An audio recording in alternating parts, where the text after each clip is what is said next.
কি একমাত্র এই আলী রিয়াজ সাহেবই সংস্কার করতেছে, আর কেউ করতেছে না। তিনি যেগুলি করতেছে এটা তো সংস্কারই না, এটা হলো উনি ওনার জেদ চরিতার্থ করতেছে। মিস্টার আলী রিয়াজ তার জেদ চরিতার্থ করার জন্য আমেরিকার থেকে একটা মিশন নিয়ে এই দেশে সেটা সে করতেছে, এবং ডক্টর ইউনূস তাকে এই ক্ষেত্রে সহযোগিতা করতেছে, আর কিছু না। প্রত্যেকটা সরকারি কর্মচারীকে মানে একটা অন্যায় দণ্ডনীয় অপরাধের মধ্যে সে ঠেলে দিচ্ছে। আমার কাছে একটু মনে হয়েছে যে আমি মানে একটু আমার বিবেচনা আমি একটু আনন্দিতই আর কি, যে এই তথাকথিত যে রেফারেন্ডাম, তথাকথিত আমি এটাকে রেফারেন্ডাম মনে করি না, তো এটা তো জাতির উপর চাপাই দেওয়া হয়েছে।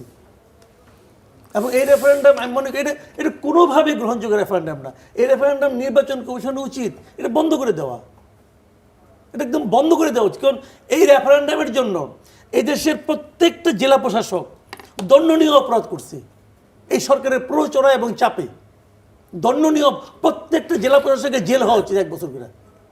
তারা প্রচার চালিয়েছেন, তাই তো? প্রচার চালিয়েছে, কিন্তু তার বাইরে যদি সেটাকে অপরাধ হিসেবে যদি ওইটুকু বাদ দেন, বাকি অংশ বাদ দেবেন না। আপনি বললাম ভাই আপনি সব ভালো আছে, তাহলে নাকটুকু বাদ দেন, আপনি বাদ দিবেন? হ্যাঁ, ওইটুকু আবার বাদ দেয় কেমন করে? মানলে পুরোটাই মানবেন, নাহলে মানবেন না। ওইটুকু বাদ দেবো কি হবে? তাহলে সংস্কার কিভাবে হতো? সংস্কার অন্যভাবে সংস্কার হয়, এটাই কি একমাত্র পদ্ধতি?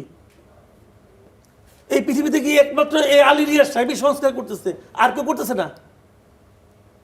এটা তো সংস্কারই না। উনি যেগুলি করতেছে এটা তো সংস্কারই না, এটা হলো উনি ওনার জেদ চরিতার্থ করতেছে। মিস্টার আলী রিয়াজ তার জেদ চরিতার্থ করার জন্য আমেরিকার থেকে একটা মিশন নিয়ে এই দেশে আসছে, সেটা সে করতেছে, এবং ডক্টর ইউনূস তাকে এই ক্ষেত্রে সহযোগিতা করতেছে, আর কিছু না। তার জেদ সে প্রথমেই অগাস্ট মাসে এসে বলছিল যে এই সংবিধান সংস্কারের উপযুক্ত না, এই সংবিধান পুনর্লিখন করতে হবে। উনি অগাস্ট মাসে বলছিল 2024-এ। সেই যে বলছিল সেটা সে বাস্তবায়ন করার জন্য যে কমিটিতে তার নাম ছিল না সেই কমিটি তার নিজের নাম ঢুকাইছে, শাহাদিন মালিককে বাদ দিয়া ঢুকাইয়া সে এগুলি করছে। সহজ হিসাব ভাই, আপনি কি করছেন না করছেন আমার জানার দরকার নাই, আমি এটাকে এইভাবে ব্যাখ্যা করি।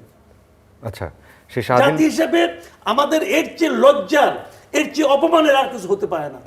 এরপর সে সর্বশেষ প্রত্যেকটা সরকারি কর্মচারীকে মানে একটা অন্যায় দণ্ডনীয় অপরাধের মধ্যে সে ঠেলে দিছে। এইরকম